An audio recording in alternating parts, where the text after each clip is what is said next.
Então, bom dia a todos, mais uma vez bem-vindos. Estamos gravando a nossa aula, o nosso encontro, e hoje nós vamos começar um novo conteúdo.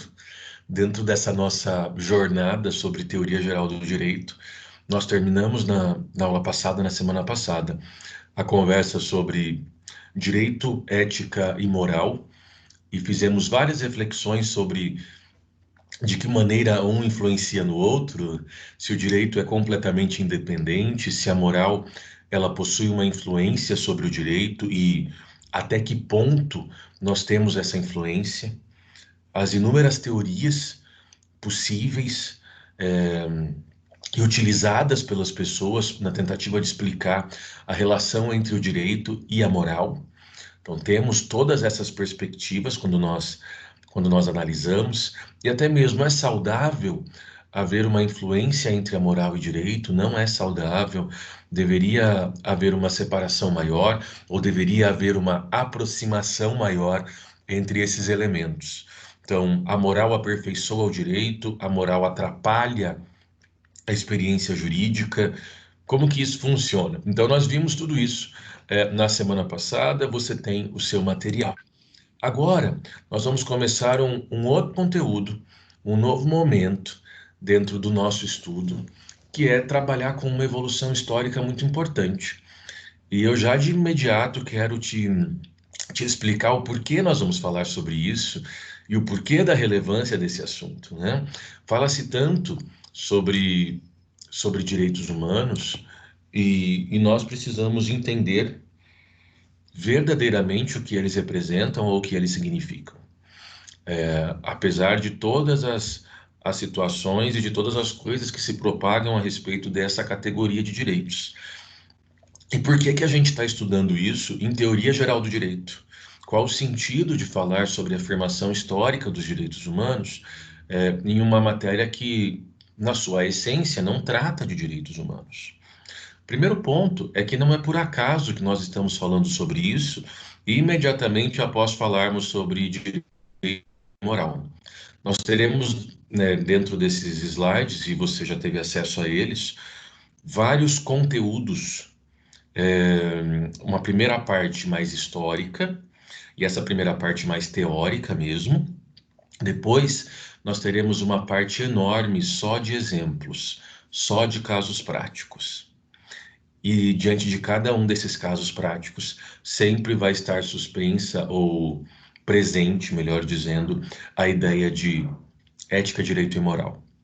Então, nós temos essa conversa entre ética, direito e moral, nós não temos esse tipo de discurso quando nós conversamos sobre essa situação, sobre essa perspectiva. Então, nós estamos fazendo um caminho, né? Nós estamos diante de um caminho, de uma construção teórica, e nessa construção teórica é bastante pertinente nós primeiro termos falado sobre ética, moral e direito, para depois tratarmos de alguns assuntos reais bastante delicados e que merecem uma atenção. E eu acredito que um ou outro caso que nós trabalharemos, talvez você nunca ouviu falar sobre eles. Quando eu monto esse tipo de aula e as pessoas têm acesso ao slide pela primeira vez quando eu passo, normalmente se tem um resultado um pouco mais interessante no sentido de ser uma surpresa. Porque normalmente, se você teve acesso, você já sabe quais exemplos nós trabalharemos. Então, o elemento surpresa não vai existir.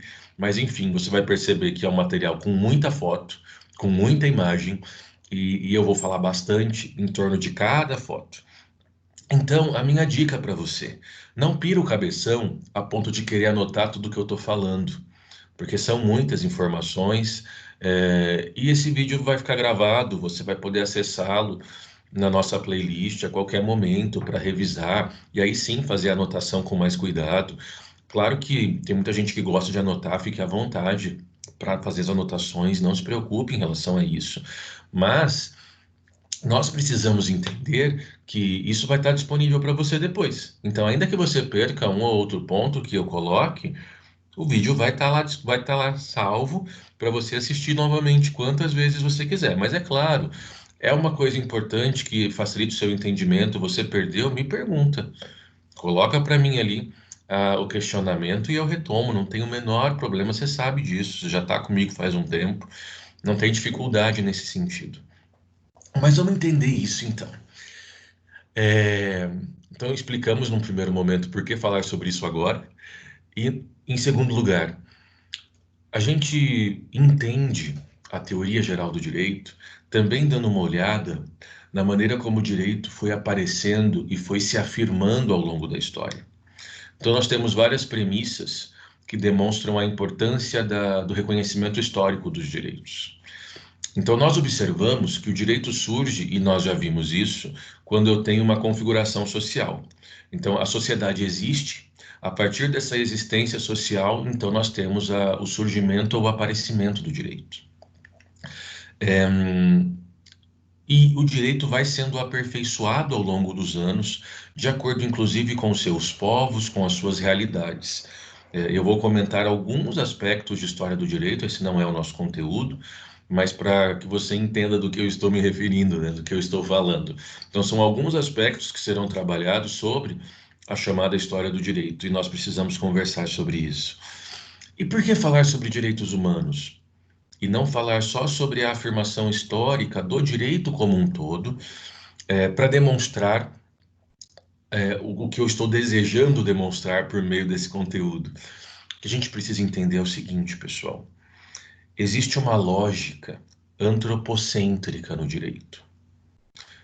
E eu não sei se para você o termo antropocêntrico é um termo compreensível, mas eu vou explicar, independente dele ser algo óbvio, entendido por você ou não.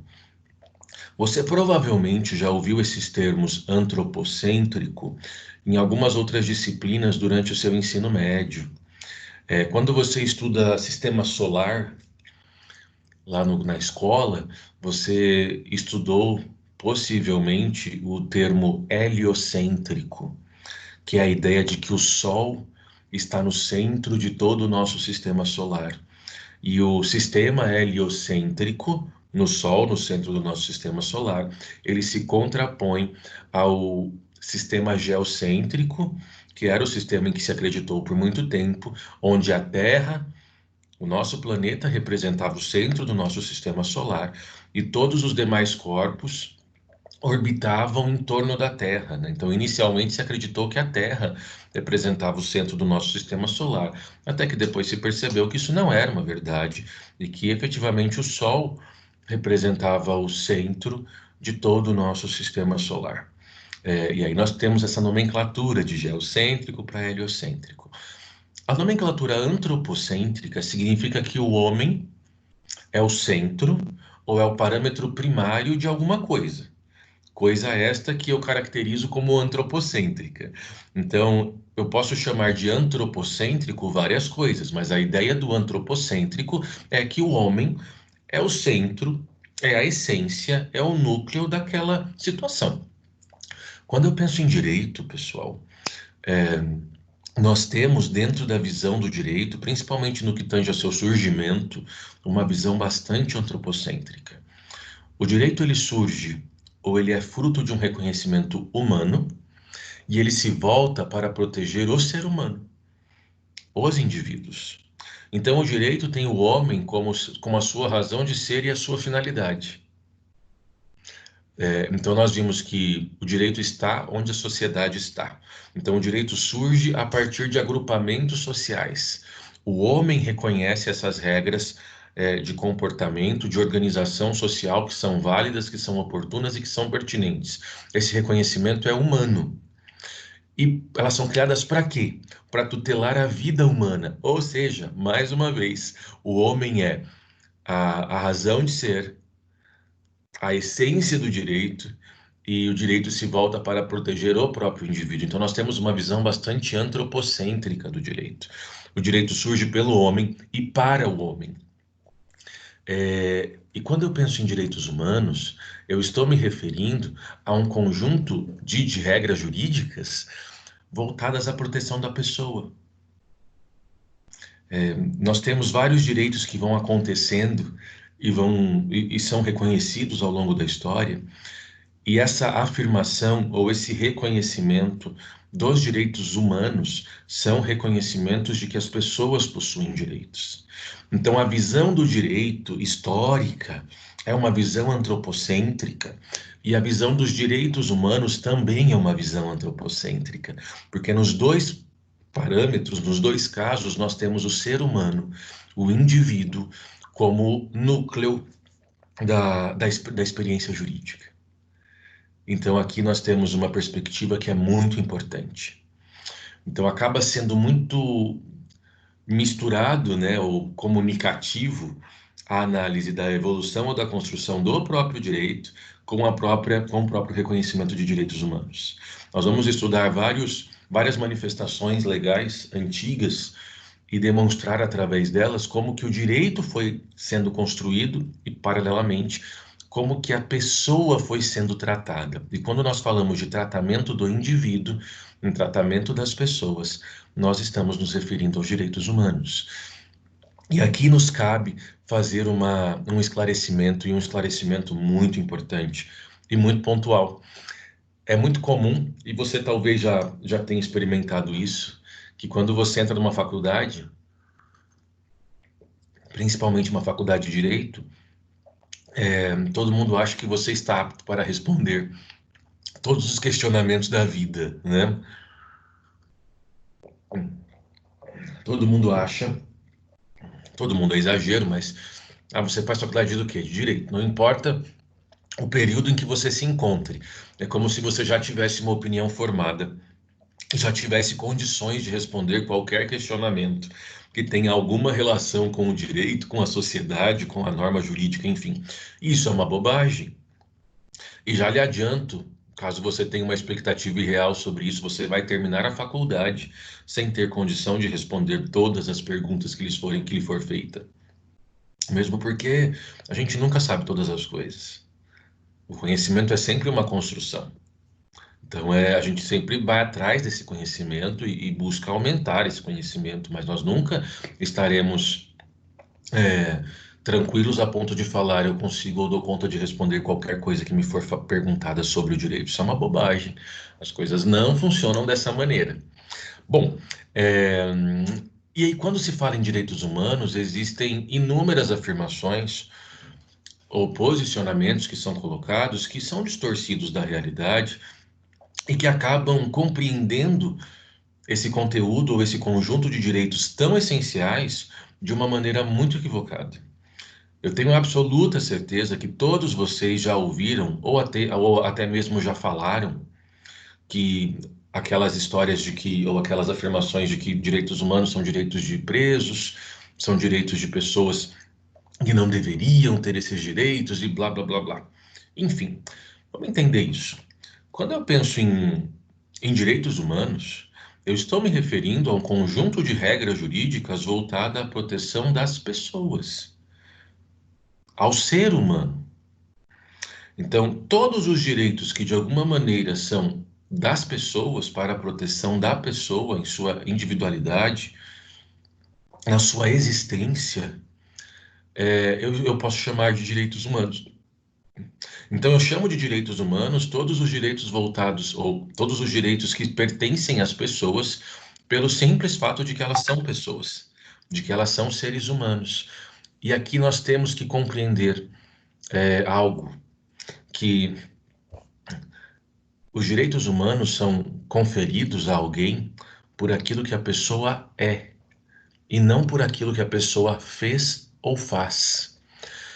Nós precisamos compreender que a humanidade ela é identificada pela sua essência. Então, o que determina que um indivíduo é ser humano ou não é a sua conformação genética, é a sua espécie, não é aquilo que a pessoa fez.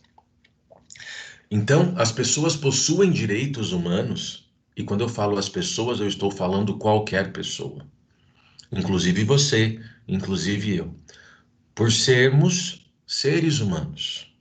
E nós não perdemos essa característica ou essa classificação de sermos seres humanos por alguma postura ou conduta que nós porventura tenhamos praticado.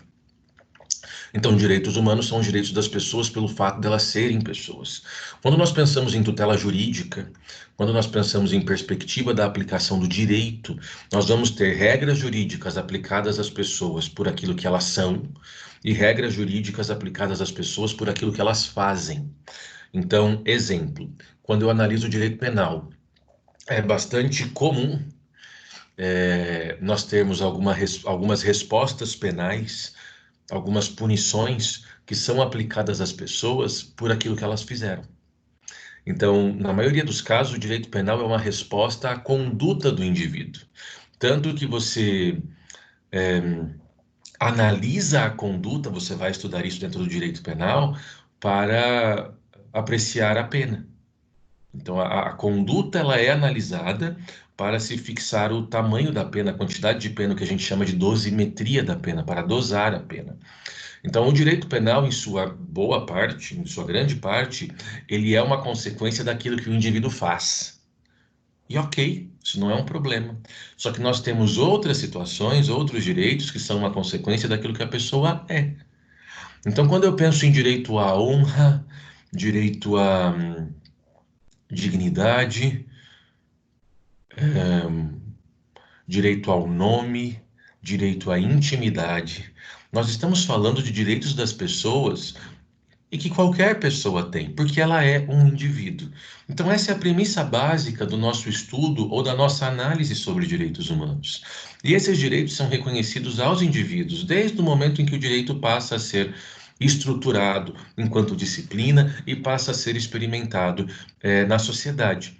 As primeiras expressões de direito que nós temos na antiguidade são expressões de direito civil, direito de família, direito contratual, direito sucessório. O que eu faço com esses bens quando a pessoa falece? E todas essas regras estão voltadas à proteção do indivíduo, à proteção das pessoas. Então, nós temos uma essência muito comum entre o surgimento do direito e do próprio reconhecimento dos direitos humanos. Mas você vai conseguir acompanhar essa fala ou essa afirmação ao longo do desenvolvimento do nosso conteúdo. Vamos ao nosso primeiro slide, então. Você tem aqui Código de Ur-Nammu, por volta de 2040 a.C. Primeiro ponto, Código de Ur-Nammu é o código mais antigo que se tem notícia. Então, nós temos vários códigos que são reconhecidos e por técnicas arqueológicas se identifica a idade desse documento, e o Código de Ur-Nammu, até o momento, é o código mais antigo que nós conhecemos. 2040 a.C., sociedade assírio-babilônica. É curioso que os códigos mais antigos que foram descobertos, pelo menos os 3 códigos mais antigos, são todos da mesma região, todos da sociedade assírio-babilônica. Dos quais o Código de Hammurabi faz parte. O Código de Hammurabi não é o mais antigo, é o terceiro mais antigo. Nós temos 2 códigos mais antigos que o Código de Hammurabi. Enfim, professor, quer dizer então que a regra jurídica mais antiga que se descobriu é o Código de Ur-Nammu? Não. O Código de Ur-Nammu é o código mais antigo. E o que a gente entende como código? Um conjunto de regras jurídicas sobre o mesmo assunto, que tutelam uma sociedade. Então, quando eu tenho lá, em um mesmo documento, várias regras jurídicas para tutelar aquela sociedade, eu tenho essa identificação de código. Então, o Código de Ur-Nammu, ele tinha questões cíveis, ele tinha questões penais, então ele delimitava e regulamentava aquela sociedade de uma forma bastante completa. Nós temos documentos legais mais antigos que o Código de Ur-Nammu? Temos.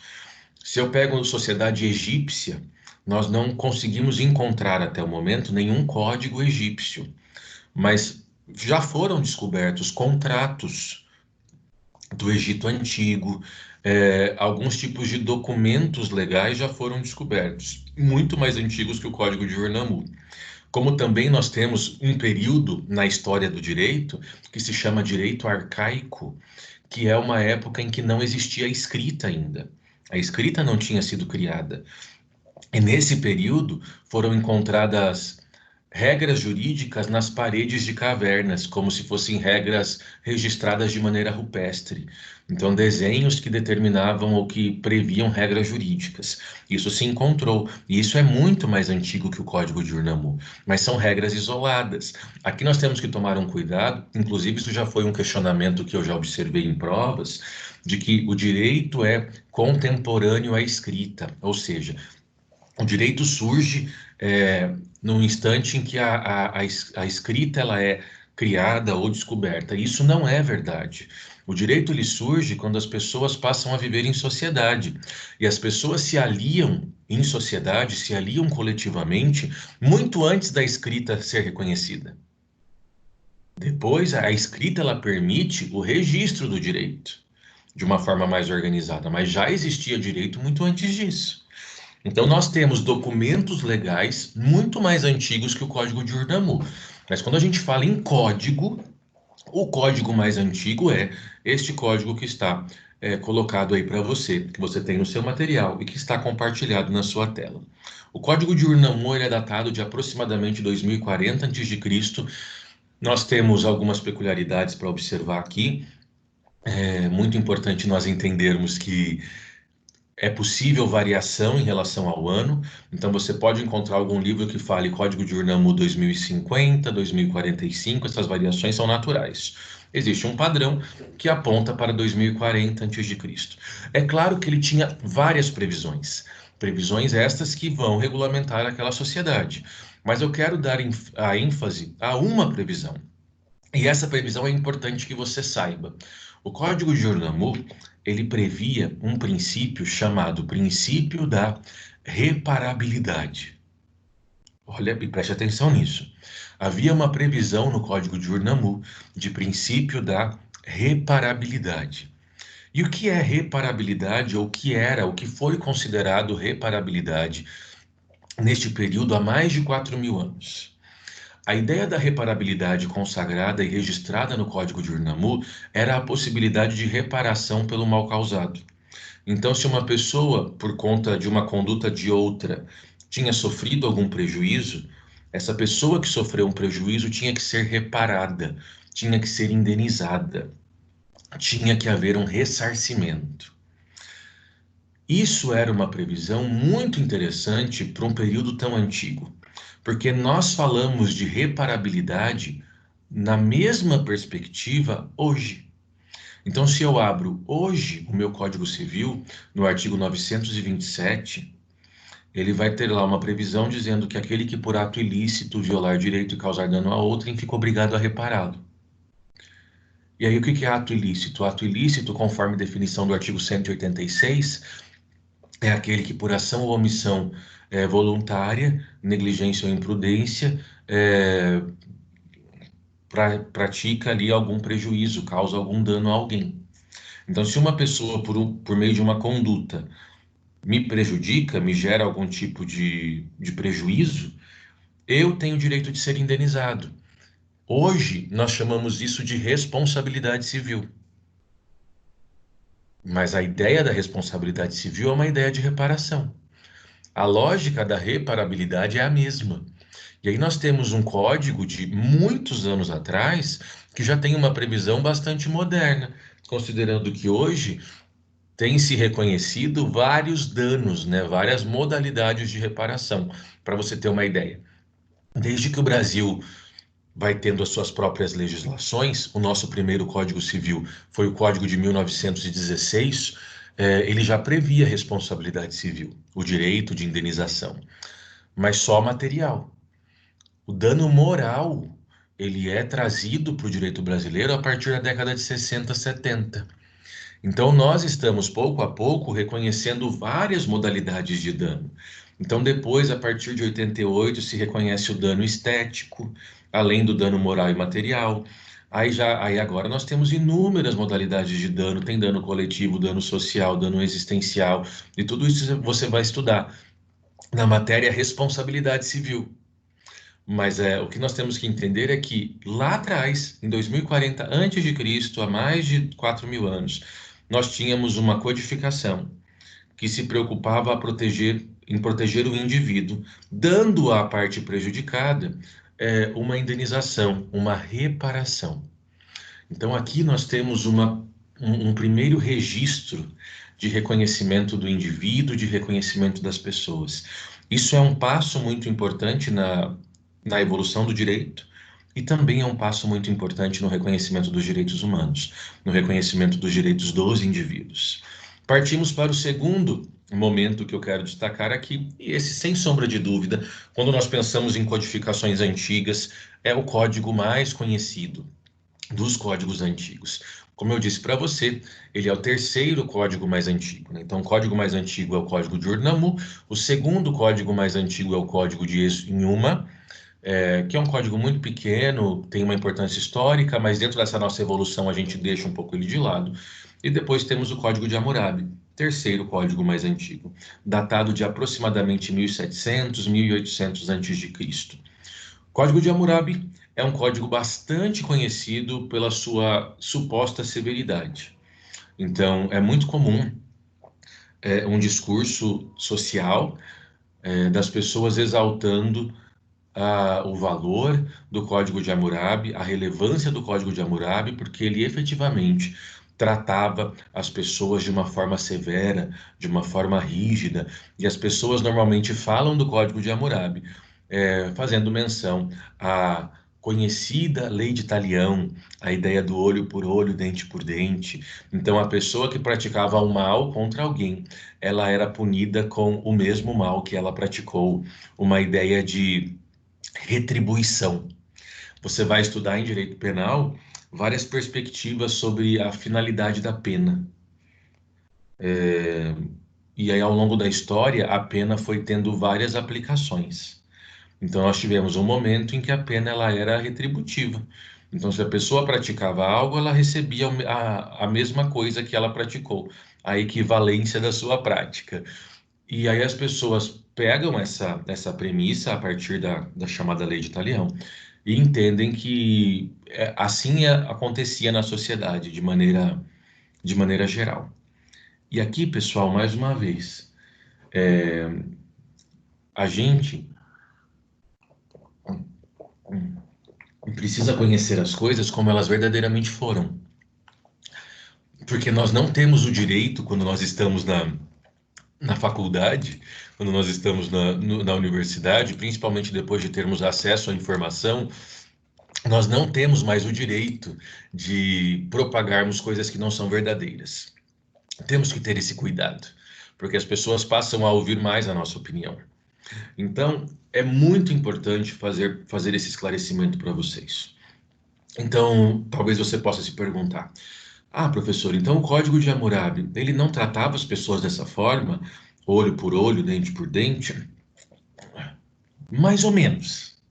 Vamos entender como isso acontecia.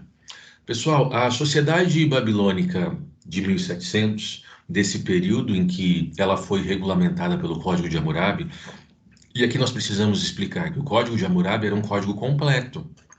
Então, ele previa questões cíveis e também previa questões penais. Ele não era um código só penal, né? Então, era uma codificação completa, assim como o Código de Ur-Nammu também o era. É, E aí, como que funcionava essa situação do Código de Hammurabi? A sociedade babilônica desse momento, ela era estratificada. Ah, professor, como assim ela era estratificada? Era uma sociedade dividida em classes sociais. Então, reconhecia-se três categorias de povo, três categorias de pessoas. Então, nós tínhamos a classe alta, e a classe alta era chamada de Avelum. Nós tínhamos a classe média, e a classe média era chamada de Mushkenum, e nós tínhamos a classe baixa, que era chamada de Vardum, conhecidos também como escravos livres. Então, Avelum, classe alta, Mushkenum, classe média, Vardum, classe baixa. E essa sociedade, ela possuía essa identificação de classes muito precisa e delimitada. E os direitos das pessoas, eles variavam de acordo com a classe social. Então, a resposta jurídica e, inclusive, a punição, ela também variava de acordo com a classe social.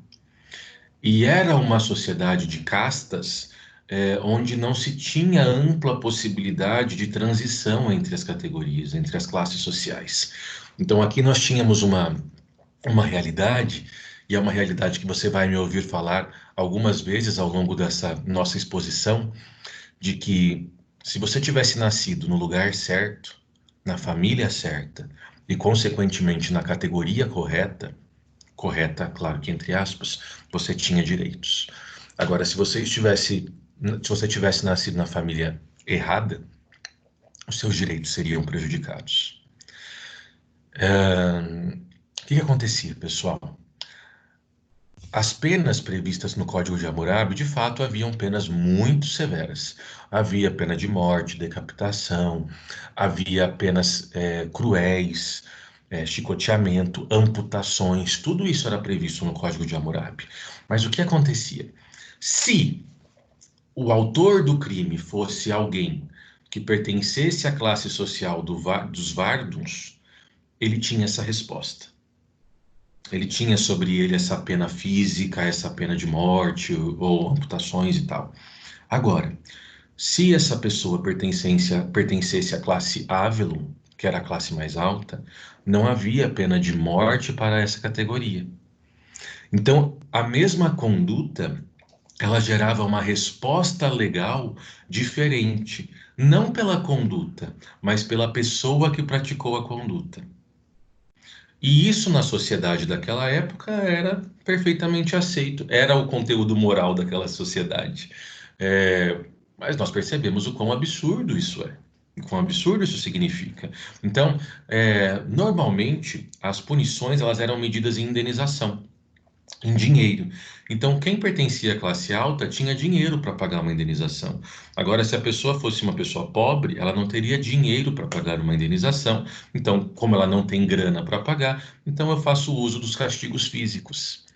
Então, para você entender isso em exemplo, se uma pessoa pertencente à classe Vardum matasse o filho de um rico, de uma pessoa que pertence à classe Avelum, a consequência dele ter matado o filho de uma pessoa rica era ter o seu filho morto. Mas ele tinha o seu filho morto porque ele era pobre. Porque se fosse o contrário, se uma pessoa rica, Avelum, matasse o filho de uma pessoa pobre, Vardum, ele pagaria uma indenização. Ele não teria o seu filho morto. Então nós temos uma diferença de tratamento legal para a mesma conduta, somente baseado em quem praticou. Isso nos mostra que a sociedade babilônica desse período, ou que o Código de Hammurabi, não era o ápice da perfeição como muitos defendem. E também não aplicava a lei do talião da maneira como as pessoas acreditam ou sustentam que a prática era dessa forma. As coisas não funcionavam assim. E nós precisamos entender e aprender as coisas como elas foram, né? E aí talvez você possa pensar, poxa, mas antigamente era normal nós termos sociedades em que faziam essa questão de classes sociais e essa dificuldade da pessoa transitar entre as classes sociais. Pensa comigo, pessoal. Até hoje, nós temos sociedades que reconhecem classes sociais. Então, a Índia é um exemplo de uma sociedade dividida em castas, em grupos sociais. Só que nós podemos pensar naquela época, aliás, em um período, inclusive, anterior ao Código de Hammurabi, de uma sociedade que era dividida em classes, porque, na verdade, qualquer sociedade tem algum tipo de divisão em classes, mas era uma sociedade muito evoluída para sua época. Só fazendo um parênteses aqui, por que eu posso afirmar que qualquer sociedade é dividida em algum ponto em classes? Nós somos divididos em classe. Quando você pega IBGE vai olhar e dividir a população em classe social. Então nós temos a categoria A, B, C, D e E. E como que ele faz essa categorização? Por renda. É uma forma de nos dividir em classes sociais. Quando ele faz também uma divisão de classes de escolaridade. E ele vai reconhecendo as classes, as categorias, conforme a escolaridade. Então, em maior ou menor grau, toda a sociedade pode ser compreendida em categorias. Isso é comum. A diferença é que a sociedade dessa época previa categorias por uma renda e categorias que resultavam em tratamento diferenciado. O que hoje nós não temos essa situação de que tratamento diferenciado para classes diferentes. Pelo menos não temos isso pela lei. Se isso acontece na prática, aí o problema é o problema do indivíduo, do ser humano que faz essa distinção de tratamento. Mas pela lei, nós não temos isso previsto. O Código de Hammurabi previa isso na legislação. Tratar diferente as pessoas de acordo com a sua classe social. Só que se nós formos mais antigamente, ainda na sociedade egípcia, a sociedade egípcia, ela reconhecia, ela era identificada em classes sociais. Só que as pessoas elas tinham livre trânsito entre as classes sociais. Então era uma sociedade muito evoluída. E onde a gente vê um exemplo disso? E aqui é importante eu fazer um esclarecimento que talvez eu já tenha feito ou não, que quando a gente pensa na Bíblia, a Bíblia é um livro com duas bases ou duas perspectivas muito importantes. Primeiro, ela é um livro religioso, mas o seu valor religioso é só para quem acredita nela. Agora, a outra perspectiva não depende de crença. A Bíblia é um livro histórico. Então, nós temos Velho Testamento, a maior fonte de pesquisa do direito hebreu da antiguidade. Então, a Bíblia é um livro histórico e um livro histórico de grande importância. E aqui não depende da pessoa acreditar em Deus ou não. Aqui é uma questão meramente histórica mesmo. E a gente pode lembrar da história de José, que se você às vezes não lembra de não ter lido na Bíblia, talvez você viu o filme da Disney, O Príncipe do Egito. José é vendido pelos seus irmãos, e ele é levado ao Egito como escravo. E ele acaba se tornando um dos grandes líderes daquele povo. Ele cai nas graças do faraó e acaba sendo colocado em uma posição de destaque.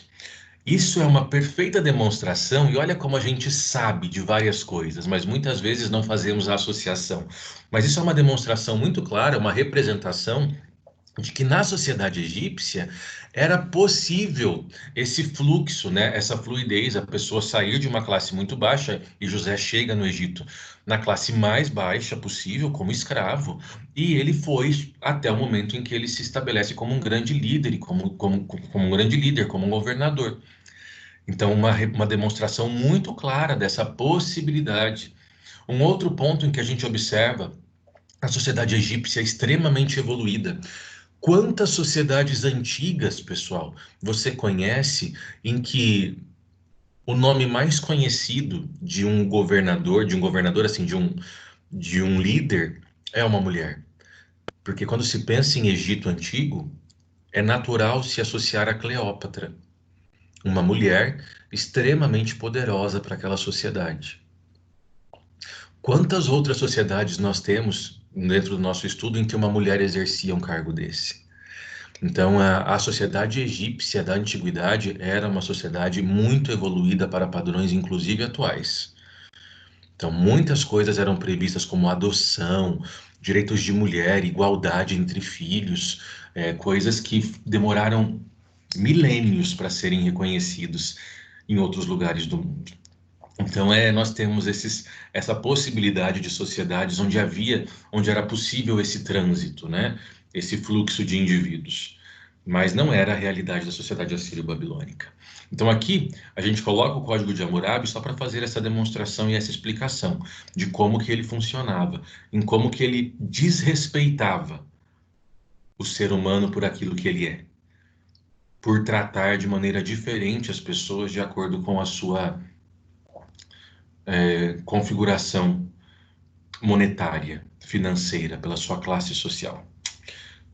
Próxima legislação que nós temos, cilindro de Ciro, 539 a.C., e aqui nós temos um documento de extrema importância. Preste atenção. Ciro foi um grande conquistador. Então ele estava tentando dominar várias regiões e aumentar, expandir o seu império. Acontece que chega um determinado momento em que ele toma uma determinada região, e ao tomar essa região, ele registra um conjunto de regras, um conjunto de leis para ser utilizada naquela sociedade, que é esse cilindro de Ciro aí, que está postado. Isso está em um museu, salvo engano, está em Londres, divulgado. Ou é Londres ou é Paris que esse cilindro está exposto. E por que é tão interessante a previsão legal que Ciro faz nesse cilindro? Primeiro, porque era comum naquela época que as sociedades tivessem escravos. Então era extremamente comum que toda sociedade tivesse lá um grupo de escravos. E quando uma sociedade ela era dominada, então vinha um conquistador e ele dominava essa sociedade, os naturais daquela sociedade se tornavam escravos do conquistador. Isso também era uma prática comum. Quando Ciro chega, o que ele faz de muito diferente para esse período? Ele liberta todos os escravos que eram escravos do povo conquistado, ele liberta, e ele não faz o povo conquistado escravos seus. Então, nós não temos aqui a configuração de escravidão por meio do domínio de Ciro. Então, não se fixa aqui a situação de vamos ter escravos novos. Libertam-se os escravos existentes e não torna aquele povo dominado escravos de si, escravos próprios. Essa é a primeira previsão, muito diferente e muito curiosa e interessante. E a segunda previsão, e isso é um espetáculo, Ciro garante direito à liberdade religiosa. E nós temos aqui pela primeira vez a previsão de liberdade religiosa em algum documento legal. Porque também era muito comum que o colonizador impusesse a sua religião às pessoas. Mas ele não fez isso. Ele determinou que as pessoas poderiam acreditar naquilo que elas quisessem acreditar. Gente, olha o tempo que nós demoramos para entender que o Estado é laico e que liberdade religiosa seria um valor a ser observado no Brasil. A gente está falando de um cara que conseguiu entender isso 500 anos antes de Cristo. Ou seja, tem pessoas que estão muito à frente do seu tempo, efetivamente, né? A gente observa isso. E aqui isso fica muito claro. Nós temos até hoje determinadas sociedades, países do globo que não aceitam liberdade religiosa. Alguns tipos de governos que se misturam com a religião fazem isso. A pessoa não tem liberdade de acreditar no que quiser. Não sei se você já viu um vídeo que circulou na internet, ele não é um vídeo tão novo. Uma pessoa foi participar de um debate em uma televisão de um país islâmico, mas um país bastante radical, não me lembro qual país. E em um determinado momento, era como se fosse uma mesa redonda, esse indivíduo se declara ateu. E ele é expulso do programa. E a gente está falando de século XXI. Então, a nossa ideia de liberdade religiosa é uma liberdade religiosa muito complicada.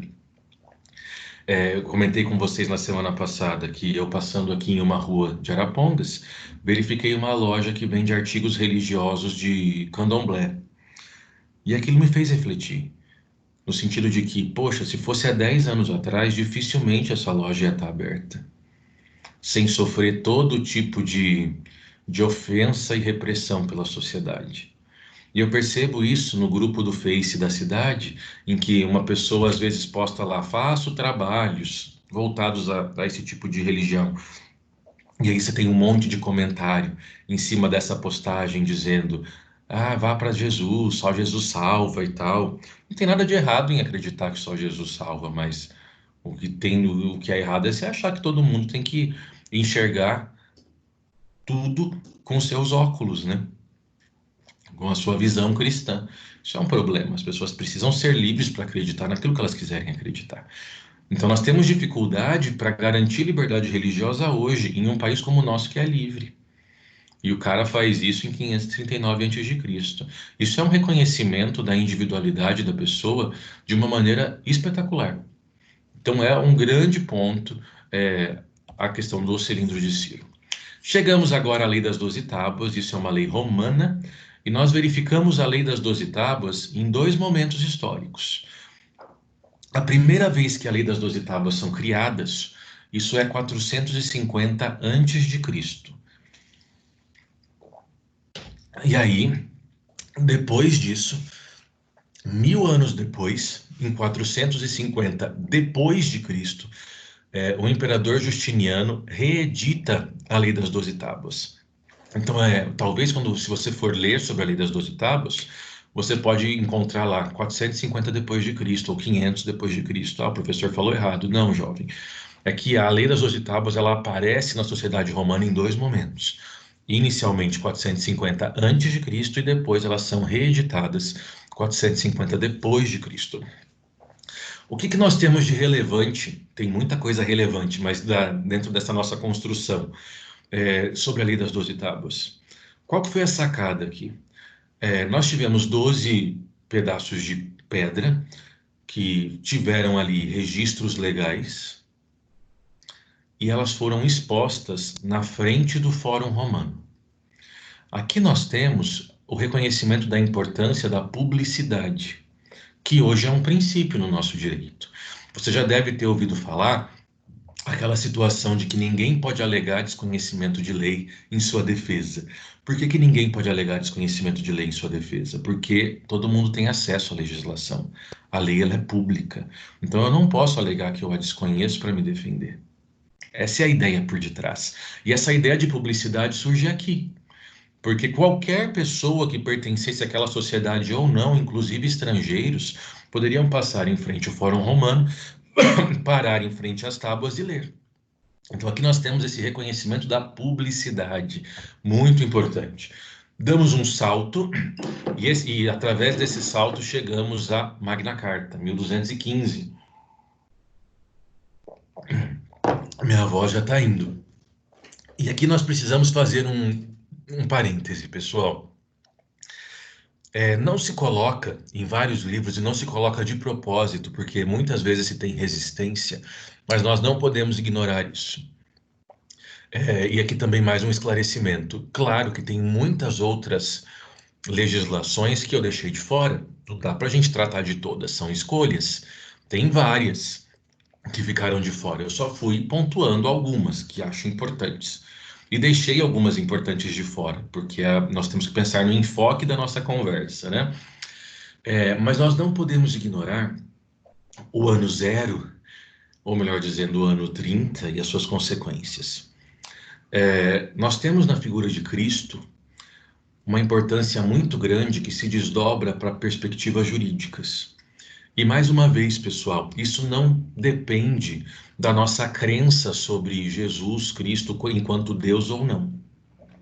Jesus é uma figura divina para quem acredita na sua divindade. E para quem não acredita, ninguém é obrigado a acreditar, Jesus é uma figura histórica. Jesus de fato existiu.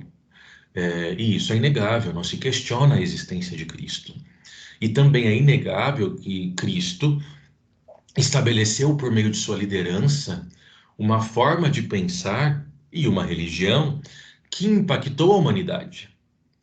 Então nós temos um líder que foi tão relevante que ele divide a história a partir do seu nascimento. Quantos líderes nós conhecemos que fazem isso? Então, crendo ou não na perspectiva divina de Cristo, tudo que nós estudamos é antes de Cristo, depois de Cristo. Então, isso é o reconhecimento da importância dos ensinamentos que ele propagou. E aí nós estamos falando agora de história, perspectivas históricas. Quando Jesus chega e ele começa a exercer o seu ministério a partir dos seus 30 anos, ele tem um posicionamento que vai abalando as estruturas daquela sociedade.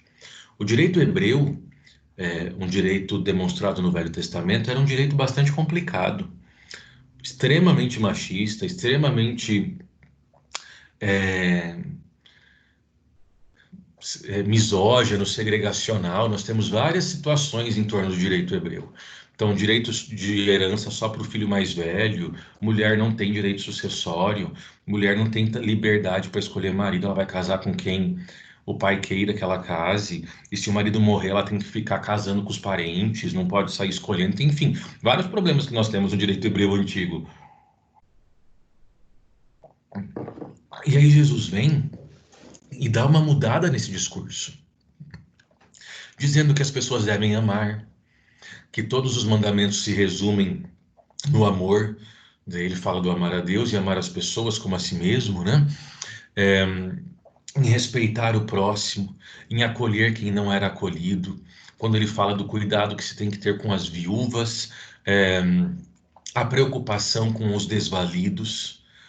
Quando ele olha para pessoas que eram retiradas da sociedade, colocadas em cavernas por causa da hanseníase, por causa da lepra, e ele vai até elas, nós temos uma liderança que olha para os excluídos, uma liderança que olha para os estrangeiros. A maneira como o estrangeiro era tratado era muito forte. Eu tenho um cara que olha para a mulher samaritana e trata ela de uma maneira muito respeitosa. Atire a primeira pedra quem não tem nenhum pecado, perceba? Então é muito válido os ensinamentos trazidos por Jesus. E isso provoca uma transformação muito grande da interpretação da lei no mundo. Tanto é verdade, e você certamente já ouviu falar sobre dignidade da pessoa humana, princípio talvez mais festejado que nós temos hoje. A primeira pessoa a utilizar o termo dignidade da pessoa humana, dar nome a isso e estruturar, foi São Tomás de Aquino. E olha que coisa curiosa, um filósofo da Igreja Católica, fruto que refletiu a partir dos ensinamentos cristãos. Então, existe sim esse valor e existe sim essa importância na evolução e no reconhecimento das pessoas como pessoas. Vamos lá, Magna Carta, 1215. Aqui nós estamos falando de Inglaterra, neste determinado ano. Nós tínhamos neste ano um imperador se chamava João, e ele estava em um momento muito delicado do seu poder. Olha que coisa curiosa. Você certamente já ouviu falar de Magna Carta se você teve direito constitucional. Se você não teve, você vai falar, vai ouvir, porque a Magna Carta é um marco no direito constitucional.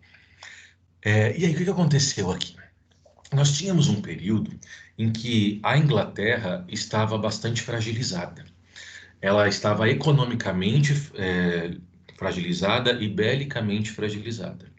Ela tinha perdido algumas batalhas, tinha sofrido alguns problemas em relação à sua produção.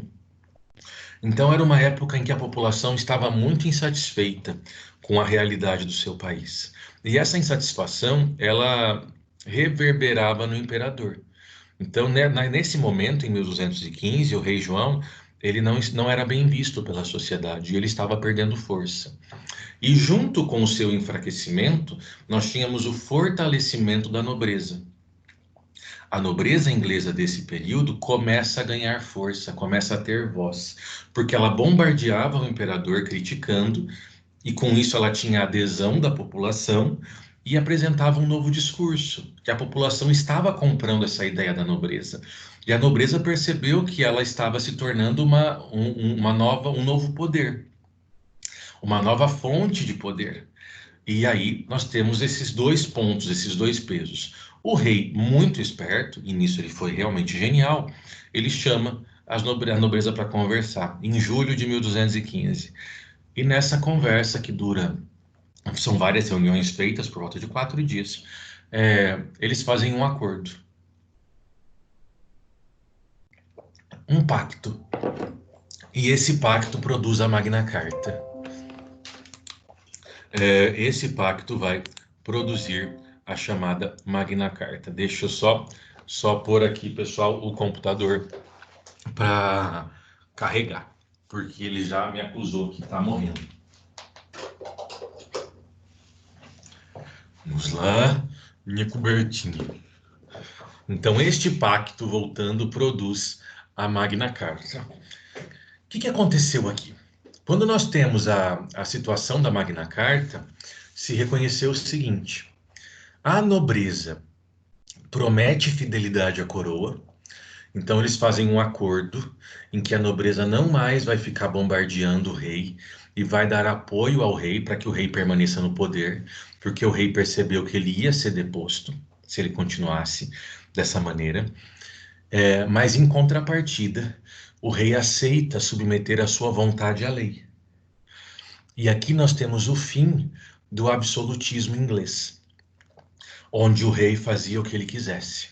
Isso morre aqui com a Magna Carta. O rei aceita submeter a sua vontade à lei.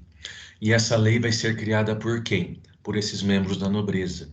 Nós temos aqui o início do parlamento inglês sendo formado. Agora o rei não faz mais o que ele quer. Ele não pode mais atingir as pessoas e a vida das pessoas, dos seus súditos, como ele bem entender. Ele vai limitar a sua vontade à lei. E isso é muito importante. Mais uma vez, o reconhecimento dos indivíduos. Damos um outro salto e chegamos à Revolução Francesa, 1789 a 1799. Até 1948, pessoal, a, a declaração produzida pela Revolução Francesa, a Declaração de Direitos do Homem e do Cidadão, era o documento internacional mais importante que se tinha. Porque, na verdade, a Declaração de Direitos do Homem e do Cidadão foi o primeiro documento com essa pretensão universal de reconhecimento de que as pessoas são livres, iguais. Então, é um documento de uma importância muito grande. Qual o contexto da Revolução Francesa? Nós tínhamos uma sociedade francesa em que se tinha liderança, sociedade dividida em classes, e os líderes fazendo o que eles bem entendessem. Acontece que a classe baixa dos servos, que era uma classe que não tinha voz, eu tenho um grupo de servos, de pessoas que pertencem à classe baixa, que começam a ficar insatisfeitos e incomodados com a sua falta de voz, a sua falta de reconhecimento. Vamos pensar, essas pessoas, elas viviam nas regiões periféricas da cidade. Então era comum nesse tempo cidades com grandes muralhas para proteção. E nós tínhamos os bairros que ficavam bem perto desses muros, no fim da cidade. E esses bairros chamavam burgos. E as pessoas que moravam nesses bairros eram os burgueses. Esses burgueses eram pessoas pobres que enriqueceram por meio do seu trabalho. Conseguiram juntar grana e conseguiram juntar uma quantidade significativa de dinheiro. Mas mesmo eles tendo dinheiro e às vezes mais dinheiro do que alguns nobres, eles não tinham participação política porque eles não nasceram no lugar certo. Mais uma vez, se você nascesse no lugar certo, você tinha voz e participação política. Se você nascesse no lugar errado, independente da grana que você tivesse, você não tinha voz nem participação política. Diante disso, os burgueses começam a fomentar uma revolta, mesmo porque a população pobre era a maioria. E começa a fomentar uma revolta, e isso vai ebulindo e vai crescendo naquela sociedade. Nós temos o ápice na queda da Bastilha e, consequentemente, desencadeando a Revolução Francesa, em que esses burgueses buscam o reconhecimento de voz para essas pessoas. E aí nós temos depois todo um desdobramento, inúmeros conflitos e situações complicadas ao longo de 10 anos dessa revolução, para se produzir e se finalizar e se reconhecer que é necessário dar voz e dar direitos para as pessoas que não pertencem às classes mais altas. E nós temos como os três pilares da Revolução Francesa, que todo mundo sabe, a ideia da liberdade, igualdade e fraternidade. O reconhecimento de que todas as pessoas são livres, e isso tem a ver com o fato de ser pessoa e não em onde ela nasceu. Todas as pessoas são iguais e todas as pessoas precisam ser tratadas reciprocamente com fraternidade. Então temos aqui um ponto muito importante. É claro que quando a gente faz essas demonstrações históricas, e totalmente rápidas, né, como eu estou fazendo, a gente só pontua os aspectos positivos, mas nós não podemos ser inocentes a ponto de achar que tudo foi tão bonito e perfeito assim.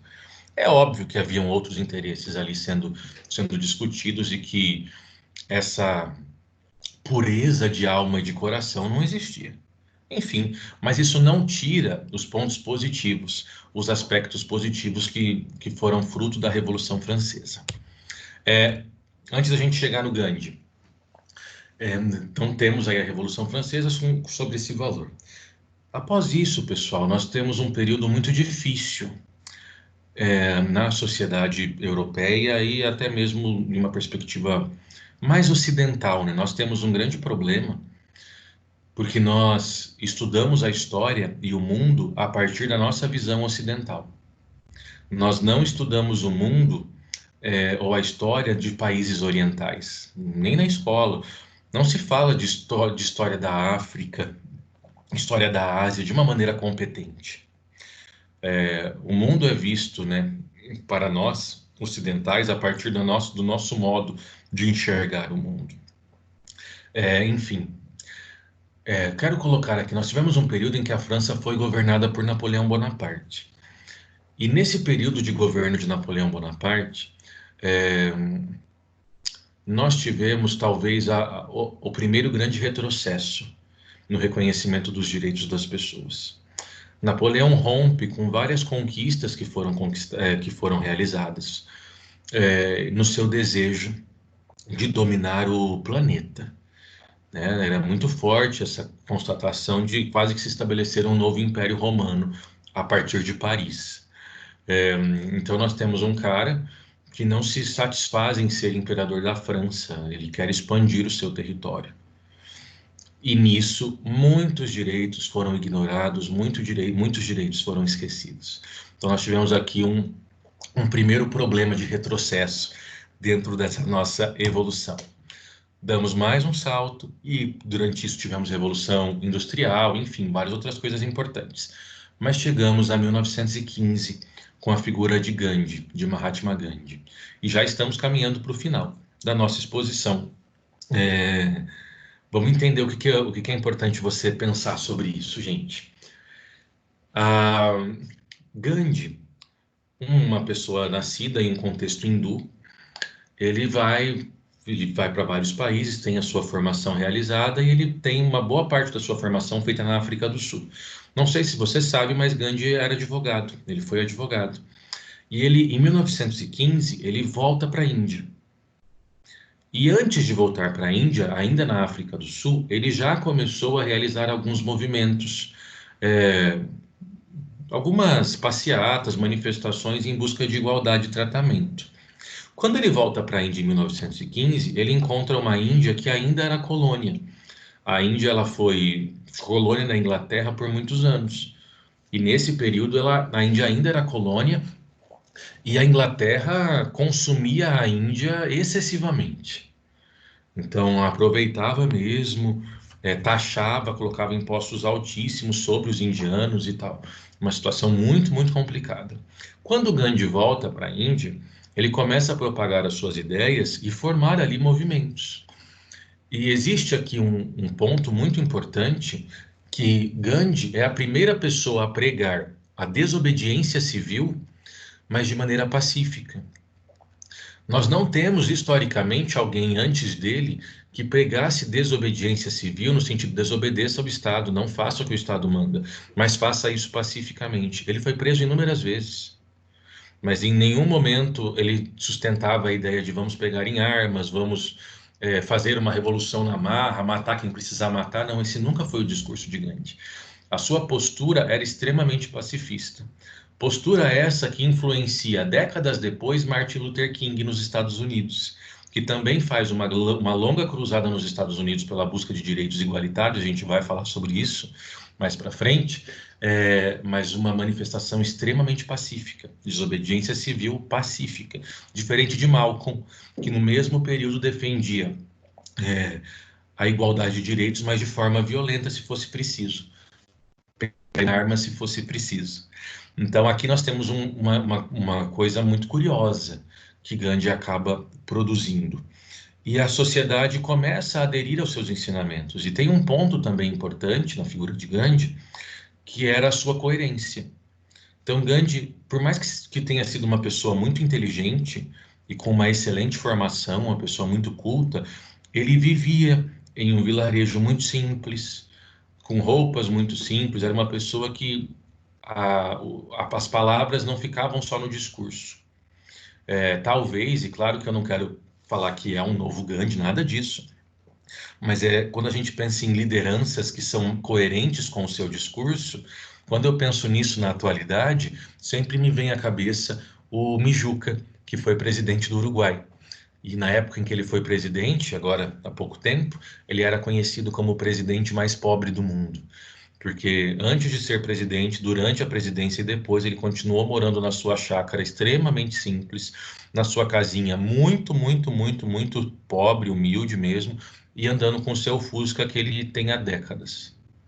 Então, e com um discurso de olhar para a situação das pessoas e para a população doando o seu salário, que era o que ele fazia, mas pelo menos uma pessoa coerente, em vez de simplesmente sustentar uma versão e ter uma vida de luxos por detrás de toda aquela sustentação de que eu sou simples e uma pessoa muito humildezinha, né? Que a gente percebe bastante essa situação.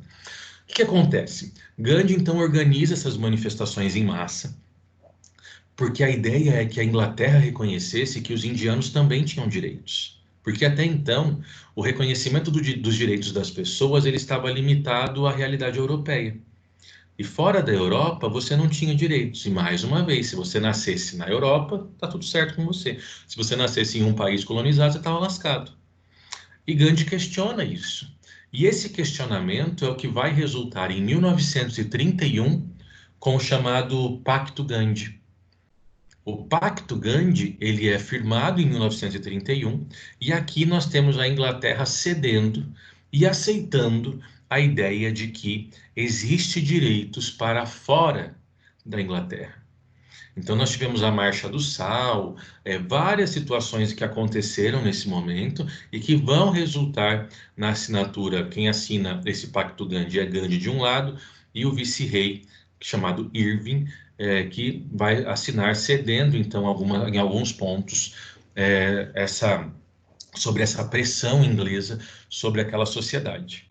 Então temos aqui um grande avanço de reconhecimento de direito para fora do território inglês. E temos aqui uma caminhada, uma retomada de reconhecimento humano. Aqui nós chegamos no último ponto da nossa conversa de hoje, como eu comentei com vocês, perceba que eu estou falando sem parar desde o momento em que nós começamos. E curiosamente, não tenho uma pergunta. Façam perguntas, povo, por favor. Mas chegamos aqui em um ponto e a gente não tem quadro, a coisa acaba evoluindo. Eu não quero te encher de informações assim, tantas ao mesmo tempo, porque eu quero que você pense a respeito disso. Nós temos as duas grandes guerras mundiais. Só alguns aspectos iniciais, porque a gente vai falar sobre essas guerras amanhã. O que eu quero que você entenda aqui, efetivamente, esse reconhecimento dos direitos das pessoas nunca esteve tão próximo do fim. O século XX, ele é marcado por uma desconsideração do indivíduo, por um total desrespeito à essência das pessoas. E foram muitos os acontecimentos que marcaram isso. A Primeira Guerra Mundial. E por que a gente chama de Guerra Mundial? A gente chama de Guerra Mundial quando eu tenho um conflito bélico que envolve continentes diferentes.